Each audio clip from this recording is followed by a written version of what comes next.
Muy buenas tardes con todos y con todas. Mi nombre es Jorge Acevedo, del Departamento Académico de Comunicaciones de la Pontificia Universidad Católica del Perú. Vamos a iniciar el conversatorio sobre la investigación en comunicaciones en América Latina.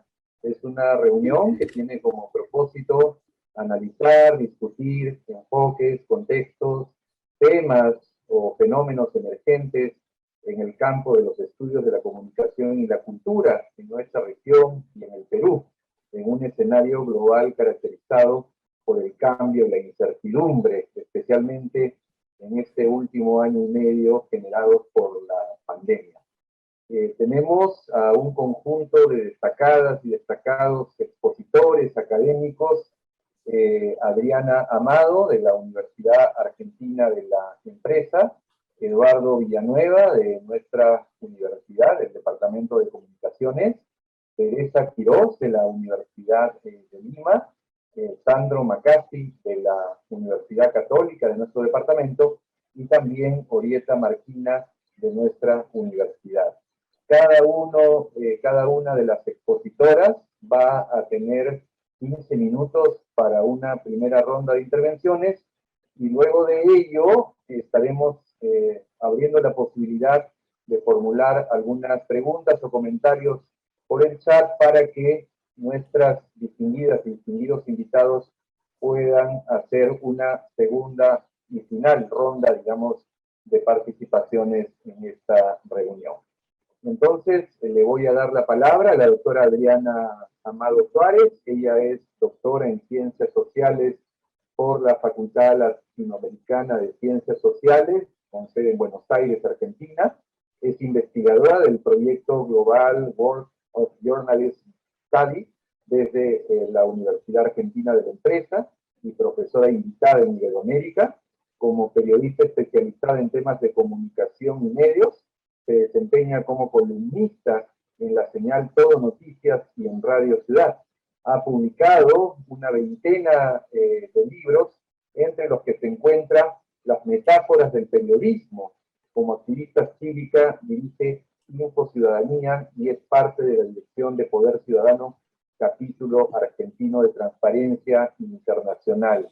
La doctora Adriana Amado abordará el tema modelos y prácticas periodísticas, cambios y continuidades. Adelante, Adriana.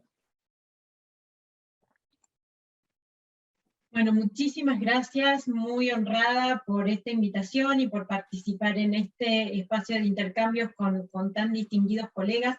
Voy a compartir mi pantalla simplemente para tener una base con algunas imágenes para compartir lo que quería presentarles.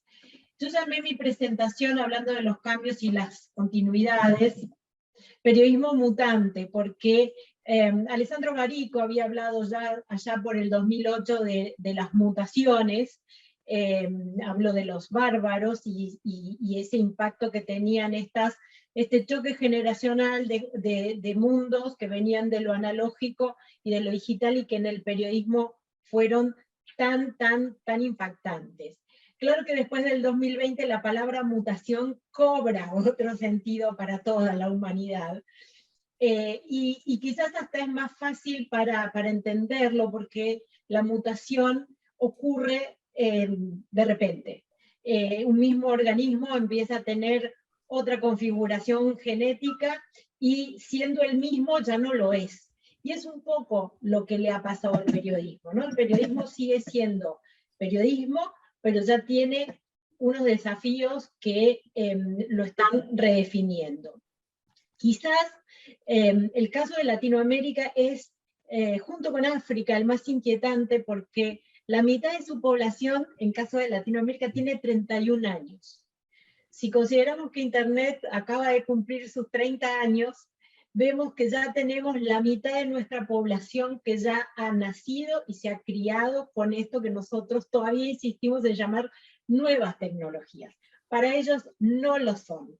Y muchos de nuestros estudiantes ya están en esta mitad, para los cuales los mundos del pasado ya no tienen sentido, ya forman parte de algo que quizás puedan ver en un video viejo de YouTube o en una película que nosotros le compartimos. Esta creo que es la transformación más impactante, ¿no? Es decir, estamos ya con eso que Barico llamaría los mutantes en mayoría, y eso tiene que ver también con que Alan Kay decía que la tecnología es aquello que no existía cuando habíamos nacido. Y quizás, así como Internet ya existía cuando esta mitad de la población nació, quizás lo que no existía era la conversación pública. Nosotros venimos de un mundo de medios, de difusión masiva, que no permitían la interacción. Y ya esta generación solo sabe de interacciones. Son gamers que solo conocen una comunicación interactiva, de movimiento, de intercambio, como muestra, estos son datos del último Digital News Report del Reuters Institute, donde muestra que ya la mayor parte de la información ellos la reciben de esa conversación pública, ¿no? Las redes sociales no son espacios de publicación como los medios viejos, sino son espacios de intercambio que tienen esta indefinición y esta nueva circulación que quizás nos inquieta tanto a los que venimos del mundo anterior. Y esto muestra además que la movilización, en el sentido del transporte al móvil, de toda la conversación pública, es lo más inquietante, sobre todo porque suponíamos que el móvil tenía que ver con los movimientos, y vemos que en el año 20, con la pandemia, en donde la mayor parte de nuestros países estuvieron en cuarentena, igual siguió creciendo el móvil, ¿no? Lo cual también nos habla ya no tanto de un dispositivo, de una interfaz, sino de un nodo de intercambio que comparte un montón de otras tareas, dentro de las cuales están las noticias, pero casi en minoría, ¿no? Si uno se pone a pensar incluso una plataforma como Twitter, que es estrictamente informativa, y que muchos académicos suponen como un espacio agresivo, ¿sí? Porque es cierto, hay ciertas burbujas políticas muy intensas. Cuando uno ve el conjunto, puede ver, ¿no?, que los emojis más usados tienen que ver con un tipo de intercambio que no entendemos, y que las noticias además están alejadas, porque las noticias han sido pensadas para la catástrofe, para la inquietud, y lo que vemos es que la mayor parte de la conversación tiene que ver con sonrisas y corazoncitos que parecen incompatibles con lo que entendíamos que era la conversación. Y aparecen además estos nuevos personajes, como Ibai Llanos, que se hizo conocido mundialmente por haber sido el periodista de España que entrevistó por Twitch a Lionel Messi. Y acá empiezan también las especulaciones, si los streamers son periodistas, si tenemos todos que abrir un canal de Twitch, si todos nos tenemos que convertir en influencers. Y digo, son todos estos fenómenos, hablando de la investigación en la comunicación, que nos obligan por lo menos, y ese es un poco el tema del libro que citó el colega Acevedo, ¿no?, cambiar las metáforas con que nos referíamos al periodismo.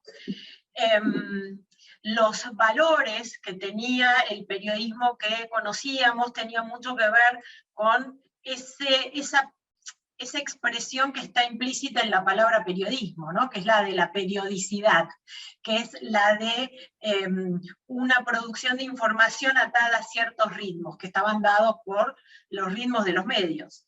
Sin embargo, lo que tenemos ahora en este fluido, en esta mutación, es un ritmo incesante, un fluir que no para, que es, digamos, que ya se caracteriza por el aluvión, en donde el periodista ya no es, o no debería ser, o no encuentra un lugar produciendo más información, es decir, agregando un poco más al caudal incesante diario, sino que se convierte quizás en un puente, en un curador de toda esta información que circula. Entonces, acá también nos replantea para las universidades que tenemos, ¿no?, toda la producción pensada, o toda la currícula pensada para un productor de información, y poco para un curador, para un nexo, para un nodo activo, ¿no?, en donde quizás ya no pasa por la primicia, sino por aportar, esclarecer, ordenar y validar información incluso que otros producen, ¿no? Y sobre todo creo que de todas estas metáforas, la que más le cuesta al periodismo tradicional es la del monólogo. Haberse formado, haber definido sus competencias a partir de un modelo de medios masivos, nos entrenó a hablar sin esperar respuesta. Y lo que nos pasa en las redes sociales es que las vemos con inquietud, o consideramos que son agresivas porque no tenemos la competencia de la comunicación, no somos gamers, como estos chicos de menos de 30. Y creo que ahí es donde personajes como Ibai Llanos nos sacan la ventaja, porque ellos solo conversan, incluso en la disposición que tienen en Twitch, lo que hacen son como conversaciones informales en las cuales nosotros nos colamos. Esto también nos obliga, ¿no?, a corrernos de esos valores de la autoridad. Nosotros, sobre todo en Latinoamérica, tenemos un periodismo muy centrado en la política, muy centrado en las declaraciones de los funcionarios, que lo que vemos es que son cada vez más falaces, que son más improbables, que el periodista frente a la declaración oficial no tiene demasiados elementos más que transcribirla, con lo cual el descrédito de la política termina transfiriéndose al periodista, y entonces ahí de nuevo la competencia de la entrevista se convierte en una necesidad de competencia de filtrado, de transparencia, de pedir datos, de trabajar con eso, de trabajar con evidencias. Y creo que también el mayor desafío es, y con esto cierro, es que también el periodismo estaba, la metáfora era la denuncia, la investigación, el gran título. Y lo que vemos en nuestros países es que ese sensacionalismo, esa negatividad de las noticias es la principal causa de abandono de las noticias. Entonces tenemos en Latinoamérica una sociedad desconectada de la información, en donde tenemos un grupo ilustrado muy informado, y la gran mayoría por fuera de la información, con los consecuentes problemas que nos trae a la calidad de la democracia y a la del debate público. Entonces, quizás también este cambio, ¿no?, del problema y la denuncia a la solución orientada a los ciudadanos, y a la necesidad de orientación que tienen, también es un desafío que incluso se resuelve desde la participación en la conversación, ¿no?, porque los periodistas más abiertos a ese diálogo también tienen más elementos para entender cómo pueden hacer interesante lo importante. Estos dos valores, que generalmente no, lo importante está en el periodismo serio, y lo interesante en la prensa más popular, de pronto lo que nos obliga es a pensarlos conjuntamente y formar periodistas que estén capacitados para hacer interesante y conversable lo importante. Muchísimas gracias.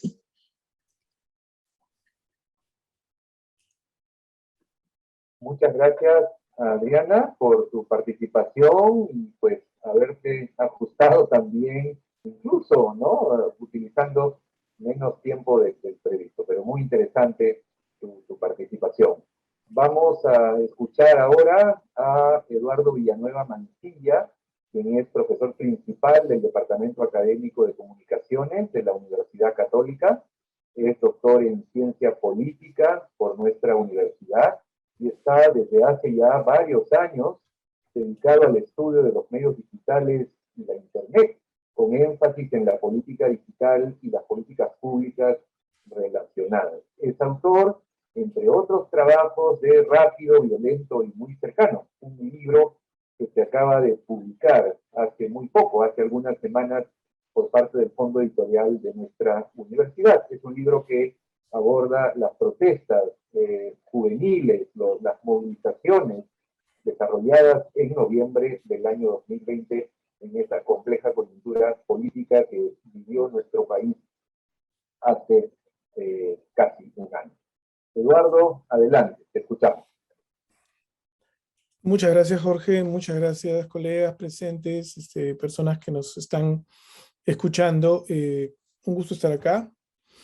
El tema de investigación en comunicaciones tiene tantas distintas entradas, ¿no? que he optado por más bien plantear una mirada, si quieren,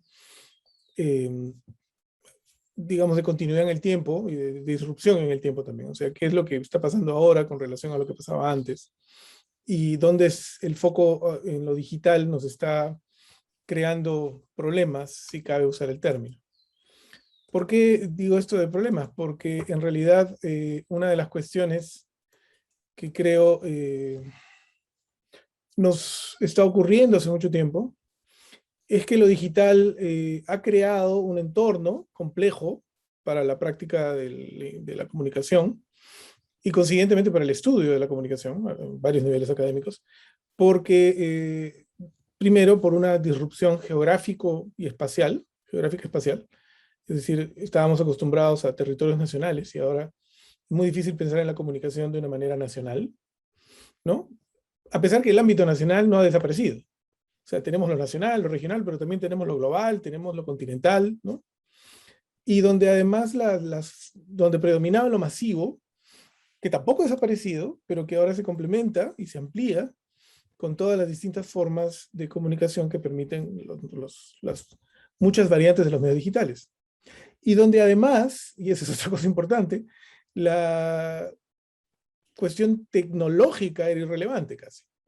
Es decir, en la tradición de los estudios de comunicación, lo tecnológico no era importante porque era una cuestión que estaba ahí, pero no nos afectaba. En cambio, ahora la tecnología ha creado no solamente demandas sobre nuestras habilidades profesionales e investigadores, sino también ha creado un entorno en el que es sumamente complejo, ¿no? Sumamente compleja la interacción con otras disciplinas que tienen mucho que ver con estos temas. No solamente la ingeniería, no solamente la programación, sino también la economía, por ejemplo, ¿no? Para poder entender la geopolítica contemporánea de la comunicación es indispensable un manejo de conceptualizaciones desde la economía y desde las ciencias políticas, sin duda, que son muy distintas a las que había tradicionalmente. ¿A qué voy con esto, no? Primero que nada tenemos, digamos, fijándonos en lo que ha pasado, ¿no? Primero tuvimos un proceso de digitalización. ¿Qué quiere decir eso? Que durante un periodo relativamente corto hubo una transformación muy violenta, que fue la digitalización de la comunicación, ¿no? La Internet ahí es el factor más importante, pero no es el único, sin duda. Digitalizar, ¿qué quiere decir? Bueno, quiere decir fundamentalmente que los medios que existían antes, ahora todos utilizan el mismo patrón de señalización, lo que crea unas condiciones de flexibilidad y de, digamos, voy a adelantarme, digamos, de convergencia, ¿no? Que no eran viables antes. Pero luego de eso tenemos otro proceso que también es interesante, que es el proceso de datificación. Es decir, toda esta comunicación digital produce cantidades ingentes de datos. Datos que están bajo el control de los proveedores de servicios. Hay una vieja frase que sinceramente se me ha olvidado quién fue el que la dijo, ¿no? Pero que decía siempre que para Google, para Facebook, ¿no? Nosotros no somos los clientes, somos el producto. Porque lo que nosotros hacemos es generar datos que son usados por terceros, que pueden ser vendidos a otras empresas. Y por eso los servicios son gratis. Pero luego de la datificación, también hay que considerar la algoritmización. Es una palabra horrorosa, yo sé, pero hay que usarla a veces. ¿A qué nos referimos con algoritmización? A que la comunicación se vuelve algorítmica. Es decir, no solamente es el algoritmo en el sentido genérico de cómo extraer datos, sino el algoritmo que decide qué vemos, ¿no? Si pensamos que, por ejemplo, en la prensa, ¿no? Para no hablar del periodismo, sino de la prensa como una industria, el negocio siempre tenía que lidiar con la parte editorial, ¿no? O sea, ¿quién decidía editorialmente qué se ponía, ¿no? Seres humanos que tomaban decisiones editoriales. Cada vez más tenemos medios que toman decisiones algorítmicamente. Es decir, lo que vemos en Facebook, lo que vemos en Instagram, lo que vemos en YouTube, es el resultado de algoritmos que interactúan con nuestros datos y nos ofrecen lo que nos produce gratificaciones, para usar el viejo término de los estudios de comunicación. Esa algoritmización es el ejercicio editorial de las grandes plataformas de comunicación contemporáneas. Y es un ejercicio opaco, sin control social y sin control político. Es crítico y al mismo tiempo es opaco, y además es un asunto que no conocemos porque los comunicadores por lo general no estamos tan cerca de este tipo de saberes. Ahí es donde entra además esta conceptualización genérica que es convergencia, que es muy flexible, pero que es importante precisamente porque lo que tenemos es una convergencia de medios, de dispositivos, de plataformas, de sistemas, ¿no? Que crea un entorno mucho más complejo que el que estábamos acostumbrados. Y luego tenemos la globalización de la comunicación, que es muy distinta a la globalización como proceso económico general, porque es una globalización a nivel del consumidor, ¿no? O sea, ¿cuántos miles de millones de personas utilizan ciertos medios sociales, por ejemplo, ¿no? ¿Cuántos miles de millones de personas pueden en algún momento dado ver el mismo video? ¿Qué significa eso para la cultura? ¿Qué significa eso para nuestra noción de lo que es importante en la sociedad? ¿No? Pensemos en hace 11 años, y por ahí alguno de los que nos escuchan sentirá un pequeño sentimiento de culpa, pero hace 11 años el planeta entero, por estas fechas, estaba obsesionado con una canción. No voy a mencionarla para no producirles estrés postraumático, pero esa canción que obsesionó al planeta entero, ¿no? Fue un producto diseñado para ser viral. Y para usar otra categoría que he estado trabajando, para que se mutara, o sea, para que se transformara en algo distinto a través de la práctica de las personas. Eso de ahí creó un entorno sumamente complejo, ¿no? Que se origina desde el Internet, pero que no es la Internet, y que nos ofrece, por ejemplo, lo que llamamos genéricamente medios digitales, dentro de lo cual tenemos los medios interpersonales tipo WhatsApp, etcétera, y los medios sociales como Facebook, Instagram, etcétera. Pero donde también tenemos pues, una serie de efectos en lo que podríamos llamar la tradición más cercana a los estudios de comunicación. Los públicos, las audiencias, el consumo de contenido, la producción de contenido, ¿no? ¿Por qué se consume? ¿Por qué se produce? ¿Cuáles son las audiencias de ahora? ¿A qué público nos dirigimos? Y aparecen otros temas como la estructura económica de la comunicación, la relación Estado-Nación, sistema-mundo, la geopolítica de la comunicación, que obviamente también hay que tener en cuenta, pero que son muy distintos a como eran antes.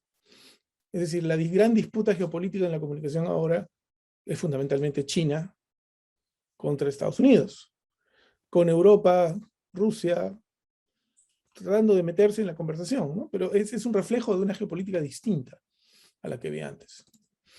Y tenemos además todas las áreas grises, peligrosas, ¿no? La piratería, que cada vez es menos importante, pero todavía sobrevive, la desinformación y sus fake news, lo que llamamos drama digital, ¿no? Lo que por lo menos he tratado de conceptualizar como el drama digital, o sea, la tendencia casi automática a considerar todo como una extensión dramática de nuestro pensamiento, el espionaje estatal, que desde las revelaciones de Edward Snowden se sabe es una cosa inmensa, y este año se reveló, por ejemplo, lo que se hace con Pegasus, que es un software de origen israelí que es utilizado por los estados para espiar a sus ciudadanos, y todo lo que es cripto, ¿no? Las criptomonedas, sin duda, pero todo lo que se ha generado alrededor de lo que es cripto. Todo esto afecta a la comunicación, a pesar de que no necesariamente es parte de lo que tradicionalmente entenderíamos como comunicación. ¿no? Entonces tenemos procesos de algoritmización, ¿no? Procesos de datificación que afectan ¿cómo? Nos afectan básicamente por el reemplazo de decisiones humanas por algoritmos, las grandes cantidades de datos disponibles, el aprendizaje máquina, estos medios de alcance global fuera de control de los Estados-nación, con fines comerciales, sin consideración mayor de los efectos sociales. Hay y me imagino varios de ustedes ya lo saben, ¿no?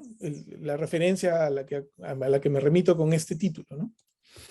Un trabajo muy importante y sumamente asequible en términos de, digamos, de redacción de Néstor de García Canclini sobre este tema.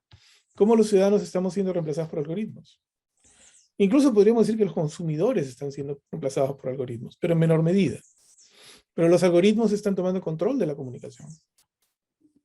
Y conocer cómo funcionan y entender cómo se pueden usar y cómo nos afectan es uno de nuestros pendientes más severos. Si pensamos, y voy a tomarme la libertad de hacerlo desde la PUC, ¿no? Desde nuestras 4 especialidades, ¿no? Hay varias, digamos, continuidades, ¿no? Estos ejes que se suele hablar sobre la comunicación, ¿no? O sea, cómo entender la comunicación como un proceso que va de la producción al consumo, o como la construcción de sentido, desde la creación a la comprensión. Eso afecta siempre a todas las profesiones de la comunicación. Hay que estudiar la comunicación considerando esos ejes, ¿no? El eje semiótico, el eje productivo, digamos, el eje del proceso, el eje de la obra, como distintos autores llaman. Eso de ahí sigue siendo crítico, sigue siendo importante. Pero, ¿qué nos está pasando ahora? Que estos ejes no voy a decir pasando a segundo plano, pero hay que darles un poquito menos de importancia porque hay que pensar otros temas. Y me voy a tomar la libertad de utilizar una vieja metáfora, una de las metáforas más viejas de los estudios de comunicación, ¿no? Que la van a reconocer, me imagino, muchos de ustedes casi de inmediato. ¿Quién, qué, a través de qué, a quién, qué efecto? ¿Y a quién le sirve? O sea, la vieja metáfora de Laswell, ¿no? ¿Nos estamos haciendo esas preguntas? ¿Cómo afectan los algoritmos? ¿A quién afectan los algoritmos en cualquiera de nuestras profesiones, en cualquiera de estos ejes? ¿Qué dicen los datos en cualquiera de nuestras profesiones, en cualquiera de estos ejes? Esas son preguntas que son críticas en estos tiempos para pensar cómo investigar la comunicación, ¿no? Y no solamente porque es interesante, y no solamente porque es lo que ocurre en todas partes, sino porque en realidad son preguntas que tienen una dimensión política enorme. Menciono precisamente, Jorge Acevedo tuvo la cortesía de mencionar el libro que he publicado hace poco sobre las protestas de noviembre. Mucho de lo que pasó ahí, no todo, no lo más importante quizás, pero mucho tuvo que ver precisamente con algoritmos y datos. Y hacerse preguntas como estas es importante, porque precisamente observando el comportamiento de los medios sociales durante esos días, uno se da cuenta claramente, y también el comportamiento del periodismo, digamos, y de la publicidad, de las distintas industrias de la comunicación, uno se da cuenta que lo que sucedió durante esos días tuvo poquísimo que ver con cualquier manipulación desde la prensa, desde el Estado, desde los partidos políticos, que fue una cosa espontánea, digamos, asusada, por así decirlo, si fue por alguien, por los algoritmos de los medios sociales. Pero no fue que un actor político motivó a que la gente hiciera cosas. Fue espontáneo y esa espontaneidad se multiplicó y se potenció gracias precisamente a la algoritmización de la comunicación. Esto nos lleva a plantearnos una urgencia de repensar. ¿Repensar qué? Políticas públicas, enseñanza, práctica profesional y deontología. ¿Por qué políticas públicas, por ejemplo? Porque las políticas públicas no pueden ser ya solamente qué hacemos con los medios, cómo regulamos la televisión. No digo que no pueda ser interesante o importante planteárselo, pero planteárselo solo sería un error. La enseñanza profesional también. Hay que pensar qué nuevas cosas hay que enseñar, sin olvidar aquellas cosas que enseñábamos antes y que siguen siendo relevantes. Nuestra práctica profesional tiene que ser mucho más densa. Y la deontología tiene que evolucionar con esa práctica profesional. Hace pocos meses, Weisbord y Becerra publicaron un interesantísimo planteamiento de problemas sobre cómo deberíamos repensar la libertad de expresión en el mundo digital, en el mundo contemporáneo de la comunicación. Y es fascinante porque es un planteamiento muy interesante que al mismo tiempo no puede plantear una respuesta. Es un pendiente hacerlo. Las habilidades y competencias profesionales necesarias, indiscutibles, es decir, pensamiento computacional, por ejemplo, ¿no? Y la investigación multidisciplinaria. Tenemos que acercarnos mucho más a personas con habilidades muy distintas a las nuestras. Y la definición misma de la comunicación. Vuelvo a citar a Silvio, lo que él llama la postdisciplina, ¿no? Si siempre ha sido una postdisciplina, ahora lo es más que nunca.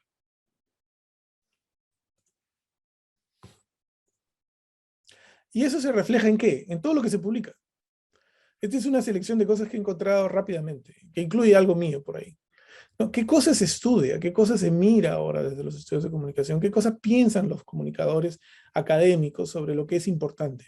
Cada día más aparecen temas nuevos que involucran los medios digitales, pero también una manera de pensar los medios digitales desde las habilidades informáticas, del pensamiento computacional. Basta mirar cualquier journal, incluso latinoamericano, ¿no? Para darse cuenta de que esa es la tendencia y que es hacia donde debemos acomodarnos, pensarnos, reimaginarnos. Muchas gracias.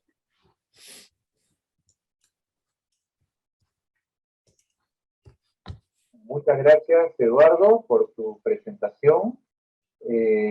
Como lo escribí hace algunos minutos en el chat, las colegas presentes en la sesión, pues podrían ya ir introduciendo en el chat preguntas o comentarios y también señalar a qué expositora o expositor están dirigidos. Vamos a escuchar ahora a Teresa Quiroz. Ella es doctora en Sociología por la Universidad Nacional Mayor de San Marcos, profesora principal de la Universidad de Lima, directora del Instituto de Investigación Científica, IDIC, y miembro integrante del Grupo de Investigación en Comunicación y Educación de dicha universidad. Ha sido decana de la Facultad de Comunicación de la de Lima, presidenta del Tribunal de Ética del Consejo de la Prensa Peruana y presidenta de la Federación de Facultades de Comunicación Social de América Latina, de la PAC. Bienvenida, querida Teresa, te escuchamos. Muchas gracias por la invitación, como siempre, a mis colegas y amigos de la Pontificia Universidad Católica, con quien siempre compartimos en uno o en otro momento reflexiones. Yo estoy sorprendida de cuánto, no la coyuntura, sino en los hechos relacionados con la pandemia, están marcando ciertas nuevas miradas a los temas de la digitalización, del aprendizaje, de la comunicación y de los medios. Me sorprendo cada vez más cuando incluso preparo los materiales para la clase, reviso los autores que vamos a discutir y de pronto uno se encuentra con que hay algunos asuntos que requieren ajustarse, repensarse, tanto en lo que es el sistema de enseñanza, en lo que son los modelos de aprendizaje, en lo que son los modelos educativos en general, los de investigación. Me sorprende cómo estamos viviendo un cambio tan intenso a nivel global, a nivel del país y a nivel de las instituciones. Y cómo estos extremos de diferencia que vivimos en el Perú se expresan también en el campo de las disciplinas, como en algún momento voy a señalar. Estaba recordando, a propósito de lo dicho por Eduardo, una frase que recuerdo dio lugar a un artículo muy chiquito que escribí, que tenía que ver con las marchas a propósito de esta presidencia momentánea de Merino, donde había un gran afiche que decía: ya los jóvenes no somos los mismos, ya no somos los mismos, ¿no? Entonces, lo que trato de señalar es que hay situaciones en el devenir político, económico, educativo, sanitario, que nos han puesto en una situación en la que por lo menos en mi recuerdo, no hemos estado en otro momento. De alguna manera estamos ante una crisis para la que no estábamos preparados. A pesar de que habíamos dicho muchas veces, preparémonos para la educación a distancia, a pesar de que habíamos dicho muchas veces que la tecnología no es la solución a los problemas y que si tenemos computadoras o internet en todas las aulas, eso no va a cambiar la educación. A pesar de todos esos discursos, nosotros estábamos en general bastante retrasados con relación a este devenir. Entonces, se han dado, digamos, respuestas diversas ante esta situación en toda América Latina, pero lo que podemos constatar es que han aflorado, así como en el campo del sanitario puede uno enfrentarse a estas profundas diferencias socioeconómicas, en el plano de la educación también han aflorado la inmensa desigualdad en el acceso al conocimiento y en las posibilidades de los accesos al aprendizaje. Tremendas dificultades de los maestros que han sido en esta etapa, hasta ahora no hemos vuelto a las aulas, ¿no? Pero en esta etapa los maestros han sido, así como los médicos y las enfermeras, han sido los héroes, de alguna manera, en todo este proceso, porque han tenido que enfrentarse a situaciones, repito nuevamente, para las que no estábamos preparados, enfrentar sus propios problemas familiares, enfrentar las relaciones internas en su casa y además atender niños y padres de familia. Entonces, creo, adicionalmente a esto, que está sobre la mesa y en el debate mundial inclusive, ¿no? ¿Qué tipo de sociedad somos y qué tipo de sociedad queremos ser? Cuando pensamos en el antes de la pandemia y en el post-pandemia, ¿no? Algunas palabras del filósofo coreano Byung-Chul Han en el libro Sopa de Wuhan, ¿no? Dice que, hablando de la Big Data, de la cual hablaba también Eduardo, que sospecha que en el Big Data podría encerrarse un enorme potencial para defendernos de la pandemia. Es decir, en otras palabras, hablando del Asia, lo que él señala es que las epidemias no las combaten solamente los virólogos y los epidemiólogos, sino también los informáticos y los especialistas en macrodatos, hablando de este tema. Entonces, de alguna manera, podemos señalar también, ¿no? Y ahí cito un poco las reflexiones de Carlos Scolari, que la educación, y en particular la educación mediática de la que se había hablado muchísimo, la educomunicación, tiene que repensarse, o tiene que pensarse desde orillas diferentes a como la habíamos pensado hasta ahora, ¿no? En este mundo de incertidumbres y en este mundo, digámoslo así, complejo. Si el mundo para el cual fue diseñado, digamos, la educación para la sociedad industrial, no nos sirve para enfrentar los actuales retos. Por ello, está ante nosotros repensar la educación, la escuela, las universidades, ¿no? Pensando en los lugares de trabajo de muchos de nosotros, la ciudad, los hospitales, porque el problema no es solo el cambio tecnológico, sino las relaciones y los procesos que pasan por ahí. En ese sentido, la escuela pública, tal como ha sido concebida a lo largo de tanto tiempo, incluso de siglos, se encuentra desfasada con relación a lo que en este momento ocurre. ¿Por dónde enfrentar las cosas, no? ¿Qué es lo que hay que hacer? Es claro que no basta introducir una pizarra digital, que no basta introducir celulares, que no basta con introducir laptops.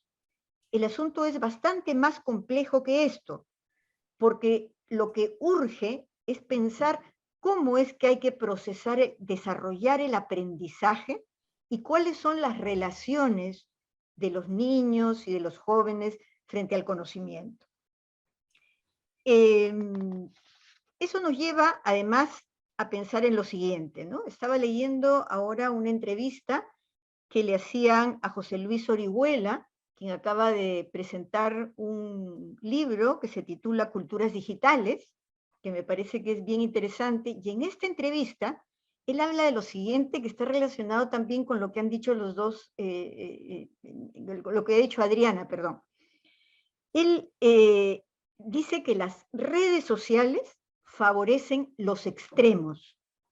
Es decir, las redes sociales no favorecen, en otras palabras, un periodismo independiente, un periodismo reflexivo, un periodismo que intenta desarrollar una información sostenida de las cosas, sino las redes sociales favorecen al contrario los extremos, porque la gente para ser famosa en redes sociales necesita asumir las posiciones más extremas. Por ahí va esa entrevista y coincide con un libro que acabo de terminar de leer de Bruno Patino, que se titula La civilización de la memoria de pez, que es un pequeño tratado sobre el mercado de la atención.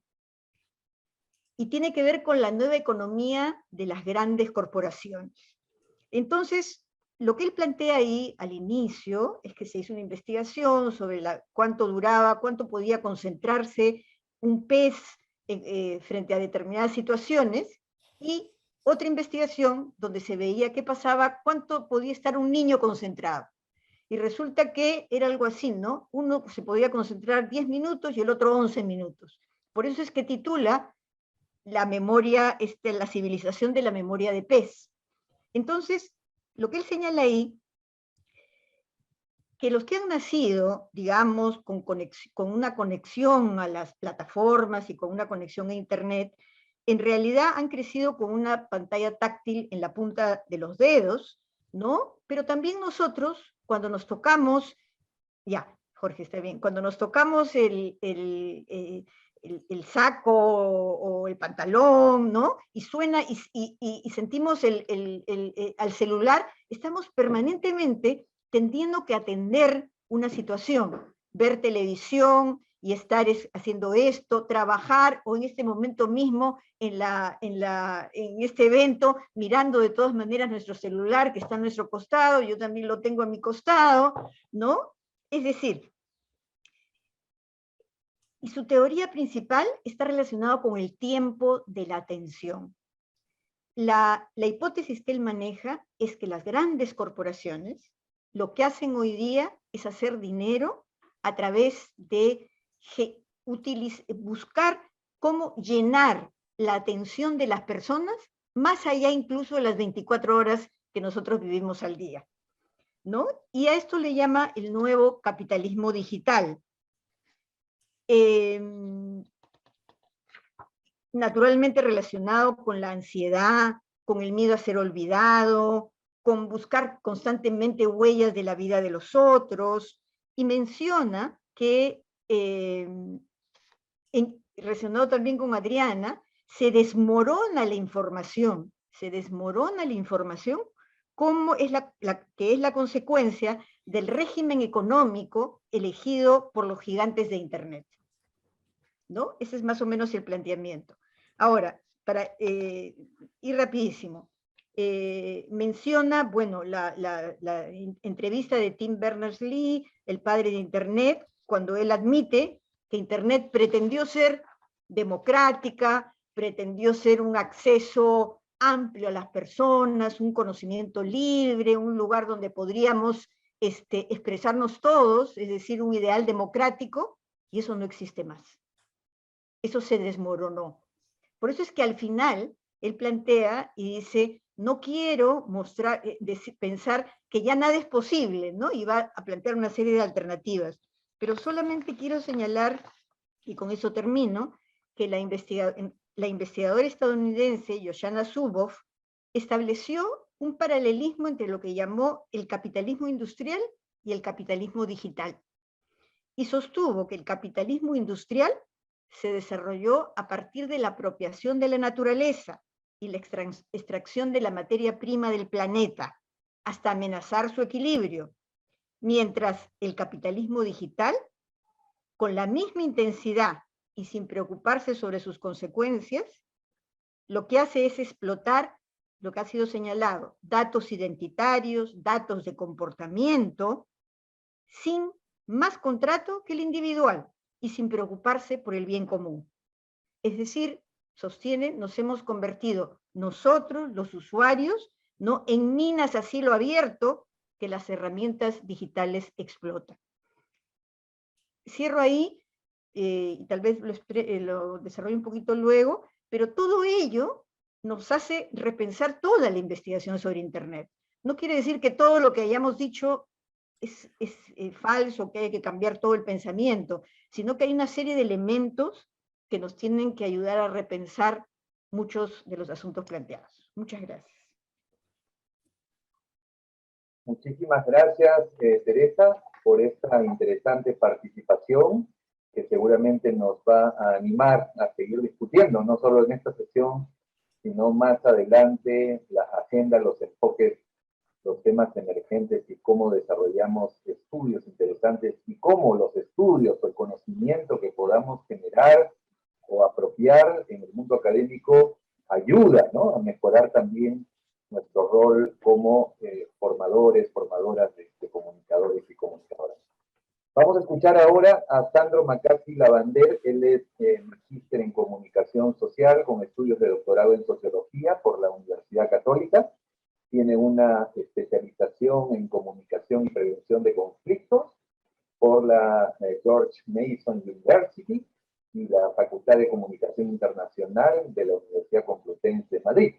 Hace 2 décadas viene trabajando en los campos de la comunicación para el desarrollo, la comunicación y prevención de conflictos y también la comunicación política. Se ha desempeñado como director del Centro de Investigación de Calandria, ha sido subdirector del Instituto de Opinión Pública y actualmente es profesor asociado del Departamento de Comunicaciones. Sandro abordará los temas referidos a comunicación, política, escenarios y dinámicas en cambio. Sandro, te escuchamos. Gracias, Jorge, y mis felicitaciones al departamento y a tu gestión por esta iniciativa. Como ya me han antecedido algunos colegas, estamos en un tiempo de cambio, en un tiempo de mutaciones. Bueno, hay muchos adjetivos para estos cambios. Y mientras pensábamos que ya estamos viendo un poco la consolidación o la estabilización de estos cambios, la pandemia pues nos trajo un nuevo diluvio, ¿no? Y así que todavía andamos mojados por los cambios, esperando a que escampe y ver qué es lo que hay en tierra firme, ¿no? Entonces lo que yo voy a hacer es compartir con ustedes una serie de tendencias y pliegues en torno a lo que es comunicación política en este campo mucho más específico de reflexión y de actuación y profesionalización de la comunicación.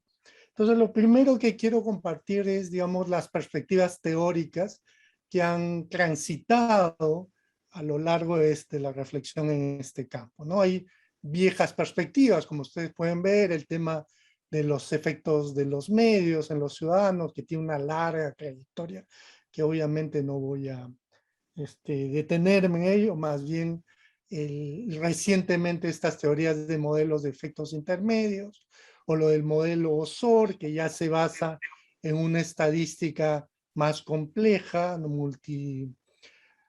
multivariable, y que permite, digamos, mayor complejidad en los análisis.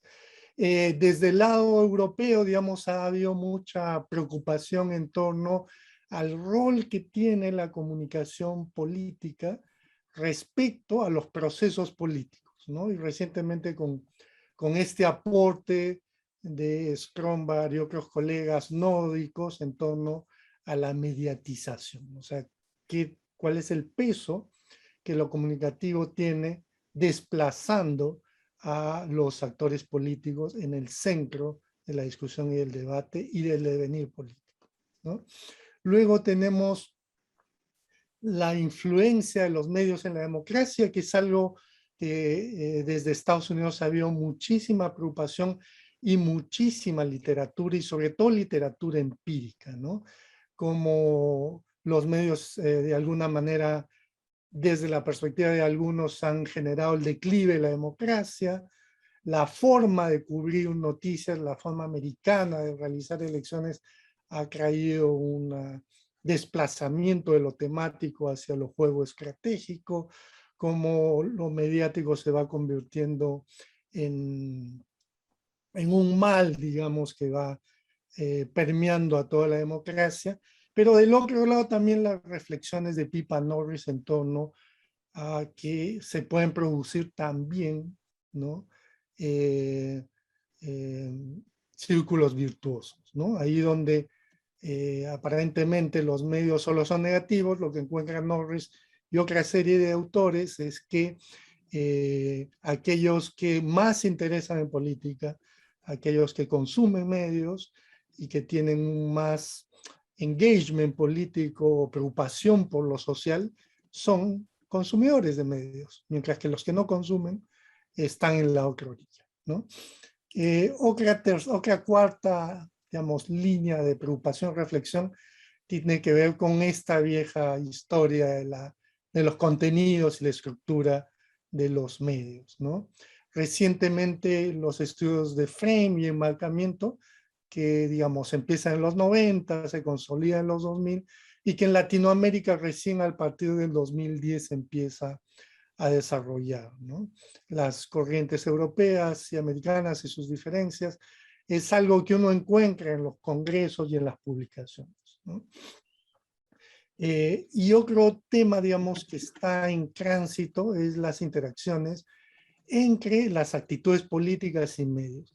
En verdad, claro, esto es un viejo tema, pero ha sido revalorizado por la ciencia política. Si uno asiste a los congresos, por ejemplo, de ALACIP, Congreso Latinoamericano de Ciencia Política, uno encuentra muchos de esos estudios donde tienen un pie en las actitudes políticas formadas, digamos, en las tradiciones típicas de las ciencias políticas, y otro pie tratando de explicar cómo los medios digitales, las redes sociales, van influyendo, transformando, catalizando estas actitudes, ¿no? Entonces este es un terreno interdisciplinario muy interesante y muy rico que nos acerca a una discusión con las ciencias sociales y también con una parte de la sociología, sobre todo la que da el giro cognitivo, ¿no? Y obviamente nuestro viejo tema, el del poder y la gobernanza, que tiene que ver obviamente con el poder, ¿no? La concentración de medios últimamente en Latinoamérica ha generado más preocupación, la concentración, pero también todo este tema de cómo la gestión política, la comunicación gubernamental se va espectacularizando, ¿no? Rincón, por ejemplo, hablaba de los celebrities, ¿no? De los presidentes influencers, ¿no? Y cómo va mutando la comunicación política, que en un principio era muy dura, luego pasa por el marketing político y luego tiene esta forma híbrida de presentación y de vínculo con el ciudadano, ¿no? Me quiero detener en subrayar algunos elementos comunes en los contextos políticos de Latinoamérica, ¿no? En general, obviamente no es igual para todos los países, se evidencia una fragmentación del sistema de partidos y que en algunos casos va en paralelo con las crisis de representación. En el caso peruano, las dos cosas son casi simbióticas, ¿no? Estos dos procesos generan un vacío comunicativo entre la relación política-ciudadanía que precisamente debilita al Estado, ¿no? Tanto en su rol vinculante, aglutinador, generador de consensos, de gestor de intereses, ¿no? Los distancia de los ciudadanos y los ciudadanos se sienten enraizados respecto al Estado. Y en ese proceso, los medios y sus lenguajes, y ahí entran los nórdicos, pasan a tener una centralidad que antes no la tenían. Y en el caso de democracias débiles, democracias de baja intensidad, esta mediatización es más fuerte, más intensa.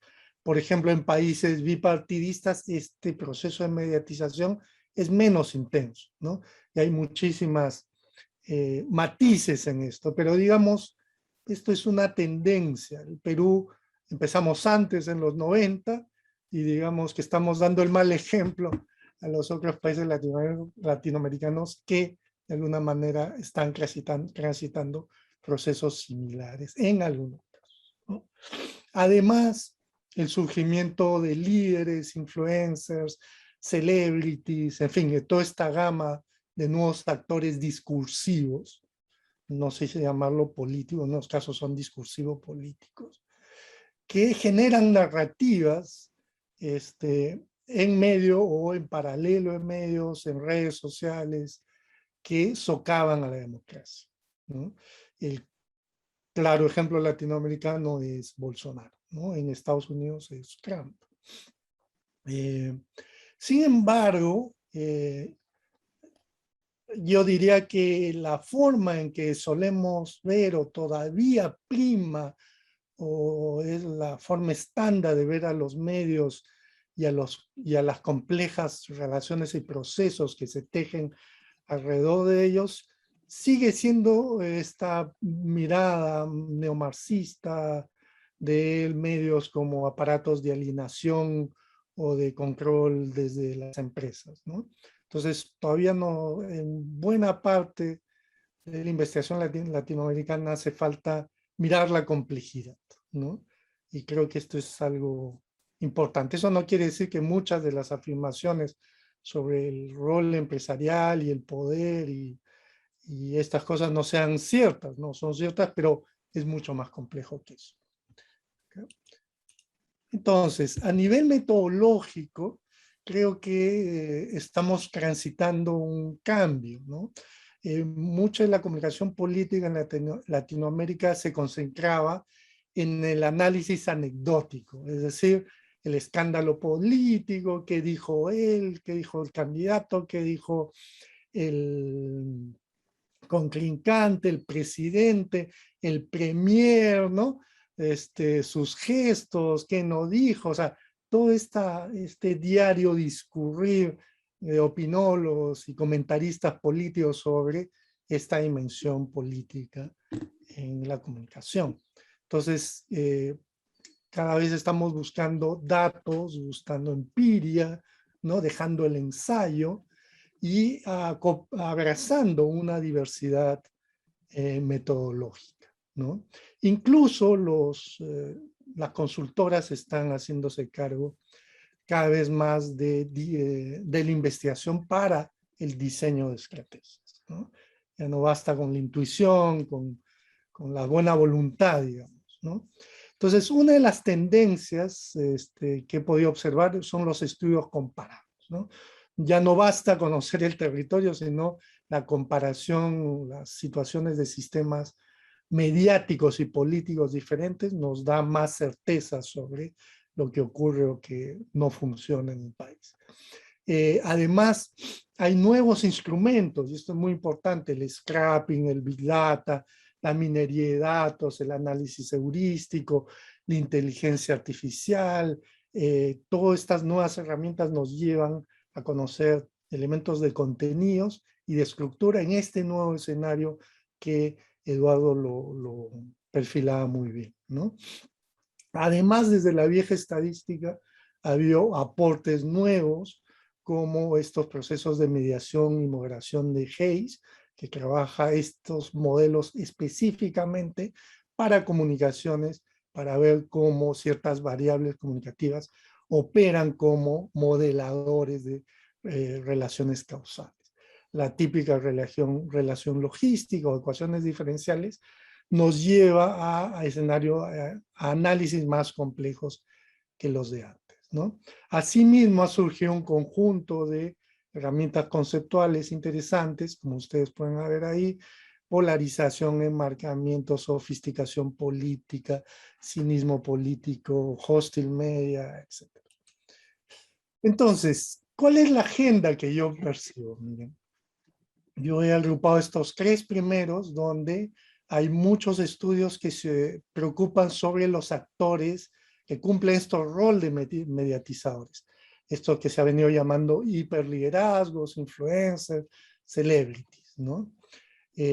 Otro eje de preocupación es los procesos de mediatización, ¿no? Cómo medios tradicionales y sociales se colocan frente al poder político e incluso al poder económico, y qué grados de libertad o dependencia tienen respecto a ellos. El otro punto es el entretenimiento y la política digital, y esto sobre todo a raíz de la pandemia ha surgido, digamos, estas plataformas, uso de plataformas, en la cual se incluyen los soft news, tiktokers, de infoentretenimiento, donde se presentan en procesos electorales esta mezcla de entretenimiento y política para crear la atención y generar los votos, ¿no? Otro eje tiene que ver con las relaciones del online y el offline, ¿no? Por ejemplo, el tema de la convergencia entre medios, ¿no? La subsidiariedad en algunos casos, y en otros casos la confrontación, por ejemplo, entre el periodismo digital y el periodismo clásico, ¿no? El autollamado periodismo independiente, ¿no? Y cómo desde los procesos electorales hay esta pugna entre que prioriza, ¿no? La plaza o el Facebook, el Twitter o la participación en medios, ¿no? Y cómo se vinculan esto con la clase media. Los estudios de medios sociales, esto ya es un clásico, tanto en los contenidos como en el uso estratégico de ellos de las campañas. Y hay este nuevo, digamos, no es nuevo porque los estudios de análisis de redes sociales es un paradigma de la sociología que viene pues de los años 40, ¿no? Pero lo que es nuevo es su aplicación a el análisis de los medios sociales, Facebook, Twitter, etcétera, y toda la constelación esta, ¿no? Por ejemplo, estos estudios de Toret sobre el ciberactivismo en los procesos de la primavera árabe y de los cambios ocurridos en España ha sido paradigmático para plantear cómo estudiar estas redes, estos nodos, a través de grafos, a través de métricas, que nos dan datos, en verdad es Big Data, ¿no? Que nos dan datos más fácticos que análisis externos, ¿no? Luego está propiamente el análisis de los fenómenos de Big Data, ¿no? O sea, cómo se producen estos fenómenos de polinización de actitudes, ¿no? Como lo que Christakis dice, el contagio de multitudes, ¿no? Cómo se explican estos comportamientos colectivos a través del acceso y uso de redes digitales. O lo contrario, el tribalismo, los echo chambers, el canibalismo político, etcétera, etcétera, ¿no? Ese es todo un área que tiene que ver con comportamiento y Big Data, ¿no? En su contraparte tenemos el uso de la tecnología para procesos políticos, sea del Estado, sea desde las corporaciones, con el tema de la segmentación, de los perfiles, de los cookies, ¿no? De los controles fake news, de los rastreos de data personal, los boots, los leaks, en fin, este es todo un ámbito súper complejo que requiere, digamos, un conocimiento un poco más profundo sobre estas dimensiones tecnológicas. Y finalmente, ya para terminar, el análisis de frames, que está desplazando los análisis clásicos de contenido, y está desplazando también el análisis de las ideologías en los mensajes, en la medida que los actores políticos cada vez se cohesionan menos a través de elementos ideológicos y más a través de intereses o confluencias discursivas, ¿no? Y bueno, toda esta discusión sobre emoción y racionalidad ha resurgido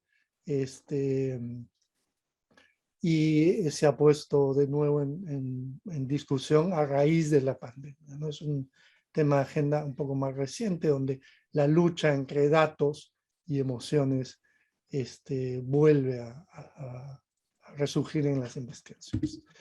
Hasta aquí quiero compartir estas reflexiones con ustedes y bueno, a las preguntas. Muchas gracias Sandro por tu presentación.